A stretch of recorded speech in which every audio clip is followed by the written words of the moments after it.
एक ऐसा सामुराई जो हमेशा से अपने आप को कमजोर दिखाता था, लेकिन उसके अंदर इतनी ज्यादा काबिलियत थी कि वो एक साथ पूरी आर्मी से लड़ सकता है। इस अमेजिंग कहानी की शुरुआत होती है जोसेन किंगडम को दिखाते हुए। ये एक बहुत ही बड़े पैमाने पर फैला हुआ एक साम्राज्य होता है। इस साम्राज्य के राजा का नाम गॉनवे था। राजा गॉनवे तो जोसेन साम्राज्य को बहुत अच्छी तरीके से चलाते आ रहे थे, लेकिन उन्हें इस बात का बिल्कुल अंदाजा नहीं था कि आगे चलकर उसी के लोग उन पर अटैक करेंगे। इस समय राजा गॉनवे अपनी एक छोटी सी बेटी और अपनी एक बॉडीगार्ड के साथ वहां से भाग रहे होते हैं। उन्हें खबर मिली थी कि कुछ लोग उन्हें मारने के लिए वहां पर आ रहे हैं, तो इसीलिए गॉनवे अपनी बेटी की जान बचाकर वहां से निकल रहा था। बात ये होती है कि ये दुश्मन कोई और नहीं बल्कि उनके ही साम्राज्य के कुछ लोग थे। उन सभी साम्राज्य के अंदर दो ग्रुप्स हुआ करते थे, मिंग और किंग डायनेस्टी वाले। अब उन दोनों डायनेस्टी के बीच हमेशा झगड़े हुआ करते ताकि ये पता चल सके कि उनमें से बेटर कौन है। लेकिन यहाँ राजा होने के नाते गॉनवे ने कभी भी एक ग्रुप का साथ नहीं दिया, क्योंकि अगर एक ग्रुप का साथ दिया जाए तो दूसरा ग्रुप वाला बुरा मान जाएगा और फिर हो सकता है कि वो दूसरे ग्रुप वाले उनके दुश्मन बन जाए। इसीलिए गॉनवे ने मिंग और किंग डायनेस्टी दोनों को समझाया कि हमें एक साथ रहना होगा, चाहे कुछ भी हो, हमें अलग नहीं होना है। अब थोड़ी देर में जब गॉनवे अपने बॉडीगार्ड के साथ घर पर पहुंचता है तो उसके घर के चारों तरफ कई सारे सोल्जर्स आ चुके थे। ये दरअसल मिंग कम्युनिटी वाले लोग थे जो राजा से अपना बदला लेना चाहते हैं। उनके हिसाब से या तो गॉनवे इन चीजों में इंटरफेयर करे या फिर उसका थ्रोन हमेशा हमेशा के लिए ले लिया जाए। मिंग कम्युनिटी वाले अपने हिसाब से गवर्नमेंट फॉर्म करना चाहते थे, तो उन्होंने प्लान बनाया और गॉनवे पर अटैक करने के लिए निकल पड़े। अब यहाँ वो सभी जबरदस्ती घुसते आ रहे थे, तो इसीलिए गॉनवे का एक बॉडीगार्ड जिसका नाम ग्योम होता है वो उस जगह पर उनसे लड़ने के लिए आ गया। ग्योम राजा के सारे सैनिकों में से सबसे बेस्ट होता है, इसीलिए राजा गॉनवे ने ग्योम को उसकी फैमिली की सुरक्षा करने के लिए रखा था। लेकिन मिंग डायनेस्टी के भी सैनिक कुछ कम नहीं थे। उनमें से संगो नाम का एक सोल्जर जो उनको लीड किया करता था, वो अब यहाँ ग्योम से फाइट करने के लिए सामने आ जाता है। संगो कह रहा था कि हम कोई तोड़फोड़ नहीं चाहते, राजा चुपचाप अपने आप को सरेंडर कर दे और फिर हम वहां से एक नई गवर्नमेंट बनाए। लेकिन ग्योम ने कह दिया कि चाहे मेरी जान चली जाए लेकिन मैं राजा और उनकी फैमिली को कुछ भी नहीं होने दूंगा। संगो यहाँ पर समझ चुका था कि ये ऐसे नहीं मानने वाला, इससे फाइट करके हरा कर ही रहना पड़ेगा। तो इसीलिए अब उन दोनों के बीच एक खतरनाक फाइट होने लगी। ग्योम और संगो एक दूसरे को काफी अच्छी टक्कर दे रहे थे। यहाँ संगो जिसे फाइटिंग्स की काफी एक्सपीरियंस था, वहीं दूसरी तरफ ग्योम जिसे ज्यादा एक्सपीरियंस तो नहीं होता लेकिन उसके स्किल्स एकदम परफेक्ट होते हैं। कई देर तक दोनों इसी तरीके से लड़ते रहे, लेकिन अचानक संगो ने इतनी तेजी से हमला किया कि ग्योम का तलवार टूट जाती है। उस तलवार के कुछ टुकड़े उसके चेहरे पर भी लग गए थे, जिससे वो घायल हो गया। अब इन चीजों की वजह से ग्योम लड़ नहीं सकता था। ये बातें राजा गॉनवे को जब पता चली तो वो सामने आकर सब कुछ रोकने के लिए कहते हैं। उन्होंने ग्योम को नुकसान नहीं पहुंचाने के लिए कहा और ये बताते हैं कि वो सरेंडर कर रहे हैं। उन सभी को जो ठीक लगता है वो थ्रोन के साथ कर सकते हैं, लेकिन ग्योम और उसकी फैमिली को छोड़ दिया जाए। ग्योम ये नहीं चाहता था, लेकिन राजा गॉनवे वहां पर आकर उसे एक रिबन देते हैं। इस पूरे इशारे से राजा गॉनवे ये कहना चाहते थे कि तुम मेरी बेटी का ख्याल रखो, उसे यहाँ से लेकर चले जाओ और उसके साथ ही रहना जब तक वो बड़ी नहीं हो जाती। ग्योम इस बात को समझ गया था, इसीलिए उन सैनिकों से बचते हुए वो अब राजा की बेटी को उठा लेता है और वहां से जाने लगता है। राजा गॉनवे को उन सभी सैनिकों ने पकड़ लिया था। पता नहीं वो उसके साथ क्या करेंगे, लेकिन वो अब जोसेन किंगडम के राजा नहीं रह पाएंगे। ग्योम को भी बहुत बुरा लग रहा था, क्योंकि वो इतने सालों से उनकी प्रोटेक्शन करते आ रहा है। बट ग्योम को यह अंदाजा नहीं था कि अपने राजा को इस तरीके से मरने के लिए छोड़कर वो चला जाएगा। अब यहाँ ग्योम उन मोमेंट्स को सोच रहा था जब वो रैंडमली किसी से फाइट करके पैसे कमाया करता था। इसी तरीके से फॉरेस्ट में कुछ रेबल ग्रुप्स के साथ फाइट करते हुए वो बहुत ही ज्यादा घायल हो चुका होता है, लेकिन उसने फिर भी हार नहीं मानी और एक एक करके सभी को खत्म करते चला गया। उस समय राजा गॉनवे बहुत ही नए नए राजा बने थे। उन्होंने जब ग्योम की फाइटिंग स्किल्स देखी तो वो काफी इम्प्रेस हो गए। उन्हें पता था कि ग्योम आगे चलकर बहुत ही अच्छा स्वॉर्ड्समैन और एक सामुराई बनेगा, तो इसीलिए राजा गॉनवे ने ग्योम को अपने साम्राज्य में शामिल कर लिया। वो तो उसे अपने सैनिकों के साथ बहुत ही अच्छी ट्रेनिंग प्रोवाइड करने लगे। ग्योम समय के साथ अपने आप को काफी इम्प्रूव करता चला गया और एक मोमेंट पर ऐसा आ गया जब राजा गॉनवे ने उसकी इतनी अच्छी प्रोग्रेस देखकर उसे अपने फैमिली प्रोटेक्टर बना दिया, यानी वो उसकी फैमिली का बॉडीगार्ड बन चुका था। लेकिन ये चीजें ग्योम के लिए इस तरीके से एंड होंगी उसने कभी नहीं सोचा होगा। अब इस पूरे इंसिडेंट को कई साल बीत जाते हैं। हमें तो अब दिखाया गया कि राजा गॉनवे की बेटी अब काफी बड़ी हो चुकी है और ग्योम ने ही उसका बचपन से ही पालन पोषण किया था। वो दोनों मिलकर सबसे दूर फॉरेस्ट वाले इलाके में रहा करते थे। राजा की बेटी का नाम ग्योम ने टाओकी रखा था। वो दोनों मिलकर फॉरेस्ट में अपना जीवन यापन करते और कुछ खाने की चीजें ढूंढते।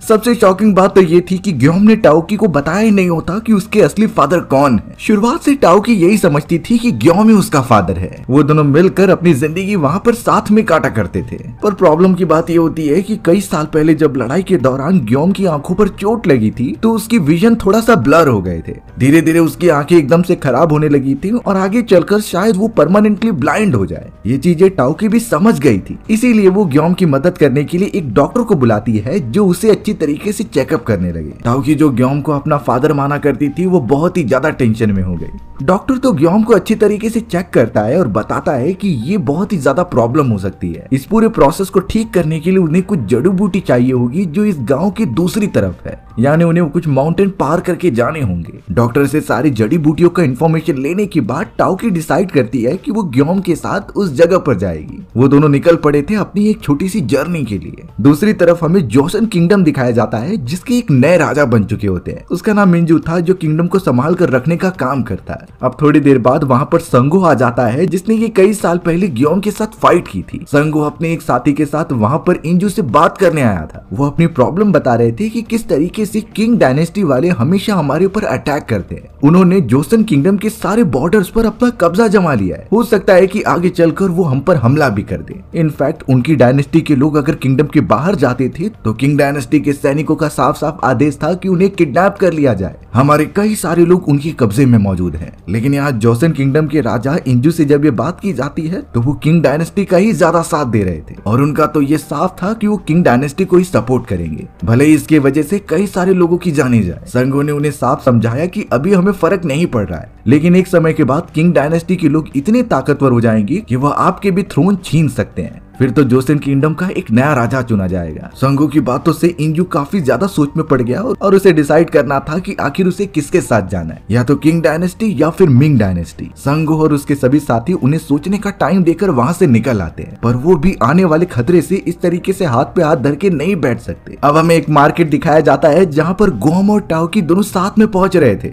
यानी इसी जगह पर उन्हें वो जड़ी बूटियां और दवाइयां मिलेंगी जो कि ग्योम के उस इंजरी को ठीक कर सकते हैं। ग्योम और टाओकी हर जगह पर ढूंढते हैं उन सारे मेडिसिन को, बट अभी तक उन्हें कुछ मिला नहीं था। लेकिन टाओकी थोड़ा सा खुश थी कि वो अपने फादर ग्योम की हर एक प्रॉब्लम को सॉल्व कर दे। अब थोड़ा सा आगे बढ़ने पर ही उनकी नजर जाती है एक आदमी के ऊपर जो कुछ सैनिकों से भीख मांग रहा था ताकि वो उसकी वाइफ को छोड़ दे। दरअसल ये सभी मिंग डायनेस्टी के लोग होते हैं जो लोगों को टॉर्चर किया करते थे। उन्होंने उस आदमी की वाइफ को कैद करके रखा था और उसे छुड़ाने के बदले काफी सारे पैसे मांगते हैं। वो आदमी बेचारा बहुत ज्यादा गरीब था, इसीलिए वो कुछ भी नहीं कर पाता और उनके पास जाकर रिक्वेस्ट करता है, बट वो सभी सैनिक उसे मारकर दूर फेंक देते हैं। इन चीजों को टाओकी देख नहीं पाती और वहाँ आगे बढ़ने लगती है उनकी मदद करने के लिए, बट ग्योम ने उसे रोका और कहा कि हमें इस चीजों में इंटरफेयर नहीं करना चाहिए, इससे बहुत बड़े खतरे सामने आ सकते हैं और हम भी मुसीबत में फंस जाएंगे। सिंपल बात होगी कि हमें यहाँ पर अपना काम खत्म करना चाहिए और जड़ी बूटियां लेकर चले जाना चाहिए। वहाँ पर तो जोसेन किंगडम के कुछ सैनिक भी आते हैं उन्हें रोकने के लिए, लेकिन मिंग डायनेस्टी के लोगों को वो बिल्कुल भी हाथ नहीं लगा सकते थे। ये उनकी मजबूरी थी क्योंकि जोसेन किंगडम को यही सेफ रखते थे। उन सैनिकों को भी वहाँ से वापस लौटना पड़ता है, पर पता नहीं ये सब कब तक चलता रहेगा। अब हमें सेंग्यू और उसके मास्टर मुकियो को दिखाया जा रहा था जिसके सामने मिंग डायनेस्टी का एक लीडर आता है। उसका नाम टाई होता है जो एक तरीके से मुकियो और उसकी कम्युनिटी वालों को नीचा दिखाने के लिए आया था। उसके हिसाब से मिंग कम्युनिटी इतनी ज्यादा बड़ी है कि कोई उसके सामने टिक नहीं सकता, बट सेंग्यू को ये बिल्कुल अच्छा नहीं लगा। वो अपने मास्टर की बेइज्जती इस तरीके से सह नहीं सकता था, इसीलिए सेंग्यू ने वहां पर अपनी तलवार रखते हुए टाई का मुंह बंद किया। टाई इससे समझ जाता है कि सेंग्यू एक अच्छा वॉरियर हो सकता है। उसे ये देखना था कि सेंग्यू कितना ज्यादा ताकतवर है, इसीलिए अब टाई सेंग्यू से कहने लगा कि वो उसके साथ फाइट करके अपनी एबिलिटी को दिखाए। सेंग्यू ने भी कितने टाइम से फाइट नहीं की थी, इसीलिए अब अपनी एबिलिटी शो करने के लिए वो मैदान में उतर जाता है। टाई ने भी अपने सबसे स्ट्रॉन्गेस्ट वॉरियर को वहां पर भेज दिया था ताकि वो सेंग्यू से फाइट कर सके। दोनों अपनी तलवार लेकर खड़े हुए थे और जल्द से जल्द एक दूसरे पर हमला करने लगते हैं। टाई का वो वॉरियर तो बहुत ही ज्यादा गुस्सैल था, वो तो एग्रेसिवली बहुत तेजी से सेंग्यू पर हमला करने लगा, बट सेंग्यू एकदम कामली उसे हैंडल करता है और उसके हर वार से बचते हुए उस पर पलटवार करता है। सबको देखकर यही लग रहा था कि टाई द्वारा भेजा गया वॉरियर ही जीत जाएगा, लेकिन सेंग्यू ने सभी को गलत साबित कर दिया। उसने तो डॉचिंग स्किल्स का यूज किया और अपनी तलवार से घसीटते हुए सीधा उस वॉरियर के हाथों पर वार कर दिया। संग्यू ज्यादा चोट न पहुंचाते हुए उसे हरा भी देता है। इससे इतना तो क्लियर हो गया कि भले ही कितने साल बीत जाए लेकिन संग्यू के अंदर मौजूद वो सामुराई जिंदा रहेगा। टाई इस हार के बाद वहां से चला जाता है। हमें अब ग्योम और टाओकी को दिखाया गया जो सीधा वहां से निकलते हुए एक जगह पर आ गए जहां उन्हें मेडिसिन मिलेगी। उस जगह पर तो किम नाम की एक लेडी काम करती थी जो इन सारे मेडिसिन का बिजनेस करती है। टाओकी ने जब किम से जाकर सारी बातें की और उसे मेडिसिन के बारे में बताया तो वो कहने लगी कि इसके प्राइस बहुत ज्यादा है। ये इतनी ज्यादा है कि कोई बड़े बड़े लोग भी इसे खरीदने से पहले सोचते थे। लेकिन टाओकी को ये मेडिसिन चाहिए था ग्योम के लिए। टाओकी ने रास्ते में कुछ जानवरों के स्किन ले लिए थे जिसे कि वो बेचती है, बट किम ने ये कह दिया कि इतनी चीजें काफी नहीं है उस मेडिसिन को खरीदने के लिए, तुम्हें और ज्यादा पैसे लाने होंगे नहीं तो वो मेडिसिन नहीं मिल पाएगा। अब तो ग्योम यहाँ पर टाओकी को खुद ही बोलने लगा कि हमें इन चीजों की कुछ जरूरत नहीं, हम यहाँ से चले जाते हैं और जो भी होगा देख लेंगे। टाओकी भी काफी हताश हो गई क्योंकि वो तो अपने फादर की मदद करना चाहती थी। ग्योम और टाओकी वहाँ से एक मार्केट की तरफ चले जाते हैं और खाने के लिए कुछ ढूंढते हैं। ग्योम ने तो बिना बताए टाओकी के लिए उसका फेवरेट ब्रेसलेट ले लिया था जिसे कि वो बहुत ज्यादा पसंद करती थी। हमें तो अब मुकियो दिखाए गए जो कि किम के पास आकर ये बता रहे थे कि मुझे एक ऐसी लेडी की तलाश है जो मेरी बूढ़ी मदर और फैमिली का ख्याल रख सके। किम को तो अचानक टाओकी की याद आती है कि वो इस पोजीशन के लिए सबसे बेस्ट होगी, उसे कुछ पैसे भी मिल जाएंगे जिससे कि वो मेडिसिन खरीद सके। यानी कि अब किम टाओकी को ये जॉब ऑफर करने वाली है। दूसरी तरफ ग्योम जो कि सोया हुआ था उसे कुछ विजन आते हैं अपने पास्ट के। वो इन्हीं चीजों को देखकर उठ जाता है और उसे ऐसा लग रहा था कि कोई उसे मारने आ रहा है। ग्योम अब सीधा वहां से होते हुए एक स्वॉर्ड मैन के पास चला गया जो अलग अलग टाइप के स्वॉर्ड्स बनाया करता है। मुसीबत आने पर ग्योम को भी एक तलवार चाहिए थी बट उसके पास पैसे नहीं थे कि वो खरीद सके। ग्योम बार बार वहां जाकर सारे कारीगरों से अपनी पहचान बढ़ाता ताकि वो उसे एक तलवार दे दे और उसे वो जॉब ऑफर के बारे में बताने लगी जिससे कि उसे कुछ पैसे मिलेंगे और वो अपने मेडिसिन खरीद सकती है। किम ने टाओकी को बताया कि तुम्हें लीडर मुकियो के यहाँ पर काम करना है। किम ने टाओकी को बताया कि तुम्हें लीडर मुकियो के यहाँ पर काम करना है और उसकी फैमिली की देखरेख करनी है। इसके बदले वो तुम्हें काफी अच्छा अमाउंट भी प्रोवाइड करेंगे। टाओकी ये सुनते ही बहुत ज्यादा खुश हो गई और उसने ये जॉब ऑफर अपने फादर ग्योम को ठीक करने के लिए एक्सेप्ट कर लिया। टाओकी तो अब तुरंत ही किम के साथ मुकियो के पास चली जाती है और उनसे कहती है कि वो ये ऑफर एक्सेप्ट कर रही है। मुकियो को भी अंदाजा लग चुका था कि ये लड़की उसके फैमिली को अच्छी तरीके से संभालेगी तो वो उसे अपने पास बहुत ही अच्छे पेमेंट के साथ रख लेते हैं। अब वहाँ दूसरी तरफ ग्योन जब वापस आता है और उसे टाओकी दिखाई नहीं दे रही थी तो वो वहाँ के लोगों से पूछने लगा। उनमें से किसी ने बताया कि वो किम नाम की एक लेडी के साथ गई है, वो भी उस साम्राज्य की तरफ जहाँ मुकियो और उसके सैनिक रहा करते थे। ग्योन इन चीजों को सुनने के बाद काफी चौंक गया और तुरंत ही भागता है टाओकी की मदद करने के लिए क्योंकि ग्योन नहीं चाहता कि टाओकी किसी भी मुसीबत में पड़े। अब टाओकी जिस जगह पर होती है वहां अचानक इंजू के कुछ साथी आ गए थे। वो सभी साथी ट्राई कर रहे थे कि वहां जितनी भी लड़कियां काम करती हैं उनके साथ गलत काम किया जाए। वो बहुत ही बेरहमी तरीके से लड़कियों को मारने लगे थे और टॉर्चर भी करते हैं। अगर वहां के कुछ बॉडीगार्ड्स उन्हें रोकने नहीं आते तो वो लड़कियों को मार ही देते। लेकिन टाई के वो साथी बहुत ही ज्यादा ताकतवर थे जिन्होंने बॉडीगार्ड्स को भी एलिमिनेट कर दिया। उस जगह पर टाओकी भी पहुंचती है जो एक सोल्जर को पत्थर मार के डिस्ट्रैक्ट कर रही थी बट उस सोल्जर ने उसे देख लिया होता है और वो इतना ज्यादा गुस्सा हो गया कि उसे खत्म करने के लिए आगे बढ़ा। पर वो ऐसा कर पाता है इससे पहले वहां एंट्री होती है ग्योम की। ग्योम ने भले ही लड़ाई छोड़ दी थी लेकिन उसके अंदर का सामुराई अभी भी जिंदा था। वो तो अब उन सोल्जर्स को चैलेंज करता है फाइट करने के लिए। उनमें से एक खतरनाक सोल्जर अब सामने आ गया जो कि अब ग्योम से फाइट करना चाहता था। ग्योम तो लकड़ी की एक तलवार से फाइट करता है जो कि ऑब्वियस बात थी कि कुछ समय बाद टूट जाएगी। पर ग्योम इतना ज्यादा स्किलफुल था कि उसने लकड़ी की तलवार से उस सामुराई को हरा दिया। इतना सटीक निशाना और इतनी अच्छी तरीके से एग्जीक्यूशन, ये चीजें देखकर सभी एकदम चौंक गए। टाई के बचे हुए सैनिक वहां से भाग जाते हैं डर के मारे। ग्योम तो अब सीधा चला गया था टाओकी और बाकी सारी लेडीज के पास जिससे कि घायल लोगों का ट्रीटमेंट किया जा सके। साइड से हमें दिखाया गया कि संगो नाम का वही वॉरियर दूर से ये सारी चीजें देख रहा होता है। उसे कहीं ना कहीं शक हो गया था कि कई साल पहले उसने ग्योम के साथ ही फाइट की थी और टाओकी नाम की जो लड़की उसके साथ है वो ऑब्वियसली उसकी बेटी नहीं हो सकती। उसकी शक्ल कहीं ना कहीं राजा ग्वानवे से मिलती थी। यानी कि संगु समझ चुका था कि वो लड़की राजा की ही बेटी है। संगु सीधा जाकर अपने मास्टर मुकियो से बातचीत करने लगा इन चीजों के बारे में। मुकियो ने भी कह दिया होती है कि टाओकी एक अच्छी लड़की है और वो उसे एज अ अडॉप्टेड डॉटर रख लेगा, यही उसके फैमिली की देख रेख करेगी आगे चलकर। घर वापस लौटने के बाद टाओकी अपने फादर ग्योम से कह रही थी कि वो बहुत मेहनत करेगी, वो इतनी मनी जमा कर लेगी जिससे कि उनका इलाज किया जा सके। ग्योम बेचारा इतना ज्यादा इमोशनल हो गया क्योंकि बस उसने टाओकी की बचपन से जान बचाई थी और आज जाकर वो उसके लिए कुछ भी करने के लिए तैयार है। एक फादर अपने अच्छे चाइल्ड को देखकर कितना खुश होता है वो साफ साफ ग्योम की आंखों में दिख रहा था, बट पता नहीं वो दोनों इस तरीके से साथ रह भी पाएंगे कि नहीं। आगे शायद कुछ ऐसे इंसिडेंट होने वाले हैं जिसमें कि वो दोनों अलग हो जाएं। अब हमें मुकियो दिखाए जाते हैं जो अपने सभी साथियों के साथ एक सीक्रेट मीटिंग के लिए आए थे। संगो भी उस जगह पर था जो चोरी चुपके उनकी सारी बातें सुनता है। अब यहाँ मुकियो ने उन सभी को बताया कि हमारी जान खतरे में हो सकती है। जो सारे दुश्मन है वो मुकियो की बेटी के पीछे पड़े हुए थे। मुकियो ने तब जाकर अपनी बेटी को बचाने के लिए ये कहा कि हमें अपनी बेटी को उस स्लेव से रिप्लेस करना होगा जो यहाँ पर काम करने आई है। एक्चुअल में वो टाओकी के बारे में बात कर रहे थे, यानी मुकियो की बेटी की जगह पर टाओकी होगी और जब भी दुश्मन हमला करने आएंगे तो टाओकी को आगे कर दिया जाएगा। ये सारी चीजें संगू ने सुन ली थी। वो इन चीजों के अगेंस्ट था क्योंकि उसे पता है कि टाओकी राजा की बेटी है। फिर भी पता नहीं उसके माइंड में कुछ तो अजीब सा चलता है। अगले दिन यहाँ पर टाई अपने सभी साथियों के साथ रेडी हो चुका था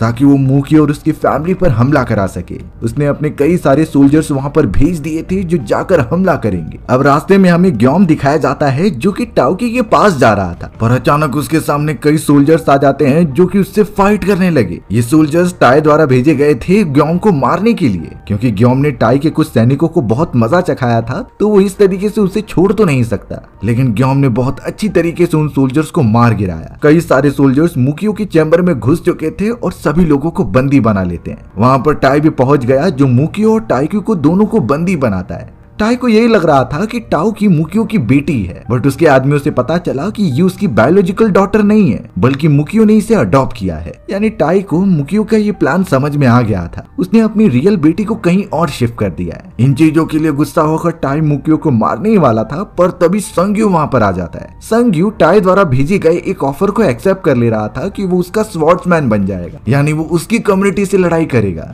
इसके बदले टाई मुकियो और टाओकी को जिंदा छोड़ देगा, यानी उसकी ये डील हो चुकी थी एनिमी ग्रुप से। अब हमें दूसरी तरफ किम को दिखाया गया जिसके ऊपर वही सोल्जर्स आकर अटैक करते हैं। वो सोल्जर दरअसल ग्योम से बदला लेने के लिए आया था। उसने किम को काफी ज्यादा डैमेज दिया, पर अच्छा हुआ कि उस जगह पर ग्योम पहुंच जाता है। ग्योम ने फिर उस सोल्जर को काफी मारना स्टार्ट कर दिया। सोल्जर बेचारा फिर टिक नहीं पाता और वहीं बेहोश हो जाता है। ग्योम ने किम से पूछा कि तुम लोगों ने टाओकी को कहाँ रखा है। तब जाकर किम टाओकी को बताती है कि मैंने मुकियो की यहाँ पर उसे स्लेव बना दिया था, बट उस जगह पर वो उसे लेकर जाती है। ग्योम तो अब किम को लेकर सीधा मुकियो के उस बेस पर पहुंच गई, बट उस जगह पर सभी लोग मारे गए थे। टाओकी भी दिखाई नहीं दे रही होती, जिससे ग्योम काफी गुस्सा हो गया। वो किसी भी तरीके से टाओकी को बचाना चाहता था।